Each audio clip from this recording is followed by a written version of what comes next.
Okay, so let's do a little background real fast. What are the two things you have learned about this entire class? Bacteria, viruses. Now, I feel like in this class we focus a lot on how they're different, right?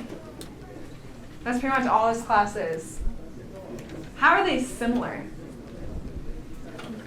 They both have nucleic acid. What does nucleic acid do?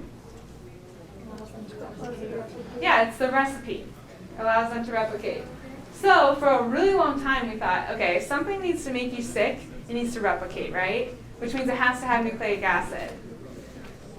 Now, we have the nucleic acid on the inside, and then we have our capsid and our spikes. What are the capsid and spikes made out of? Proteins. Now, is there just one giant protein that makes up the spike? No, there are lots of little proteins. They're really, really small, okay? And if this is a protein, does it have nucleic acid? No.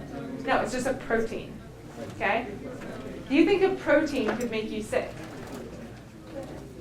Before you learn stuff. No, okay? You guys are just too smart now.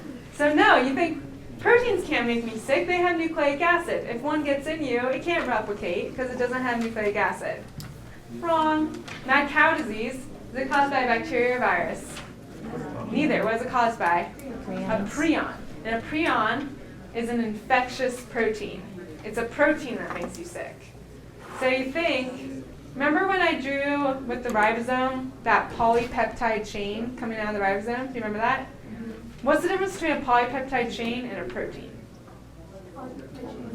Yeah, the polypeptide chain is the linear form of the protein. Once it's cut off, it goes and it folds. And if it folds this way, it does one thing. And if it folds another way, it does another thing. The folding pattern means everything for a protein. Okay?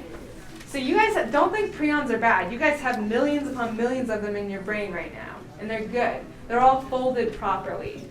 But what's wrong with the prions inside of a cow that has mad cow disease? They're folded improperly. They're misfolded. Do they work when they're misfolded? No. And these ones, when they're misfolded, they're pretty much immortal. They're harder to kill than endospores. Prions are no bueno. And what do you target if you want to make a drug against prions? If you target proteins, your whole body's made out of proteins. So this is a problem, okay? So let's say I eat a cow that has mad cow disease. He has a prion and it's misfolded. Does it replicate like a virus? Does it go inside my host cell and replicate like we just drew out? No, because it doesn't have nucleic acid. Okay, so it must replicate like a bacteria. It just replicates by itself, right? I'm stumped. How does that make me sick? It's very good at convincing. So we have an abnormal prion protein coming in, and this is your normal prion protein. It says, oh, I'm so cool, you want to be like me? And he's like, oh, it's like peer pressure. Like, oh yeah, I do. And then he changes shape. He changes into the abnormal prion protein. So this is an abnormal prion. He literally bumps in to a normal prion. He bumps in and then makes him turn into an abnormal prion protein. Is that okay? So the circles are the abnormal ones and the square is the normal one. He makes it change shape.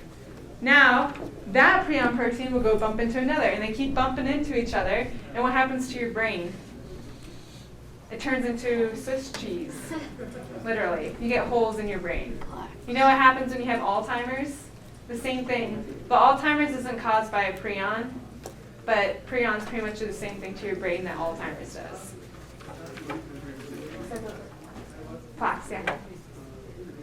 So, it's not, the key things here, it doesn't replicate, it's just good at convincing the normal prion proteins to change shape. It's not a bacteria, it's not a virus, it's an infectious protein. And if you don't want prions, don't eat dead people, and don't eat cows that are crazy. Or brains. Yeah. Yeah, you should stay away from brains regardless, it's kind of gross. Alrighty, thank you. Thank you.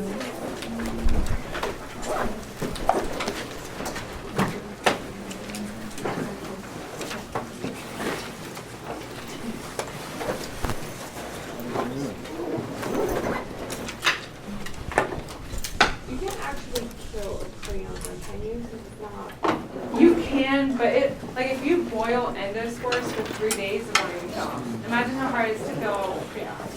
I don't think autoclaves can kill prions. No, they're just proteins. That's why it just kind of like blew our mind when we discovered them. I don't think there is any remotely close cure for a prion discovered right now. Yeah. No, they're just filming right now. Which one are you going to another one soon? No, he said it was Yeah. That's ready for it. The big Thursday one, I sent out an email a little bit before this.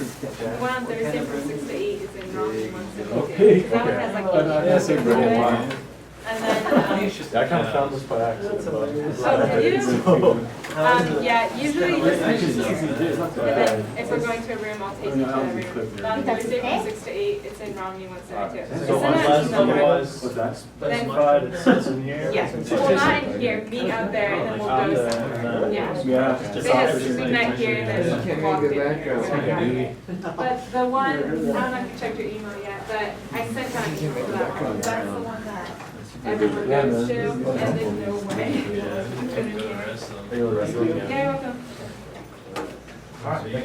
You're welcome. Yeah, Just send me an email if you have a question about it. Okay. You're welcome. Yeah, thank you. I can study much. So micro society meeting next week. Yeah, and we might be changing to Wednesday now, which is okay. We're doing a hospital tour next week. So, okay, same time? Yeah, I'll send out an email at the beginning of next week. That'll be, actually, because the person who got the tour just texted me a little bit ago.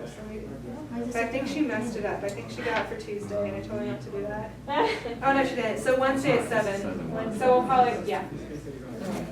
And we're going to the hospital to go through the microbiology lab at the hospital. Nice. That'll be fun.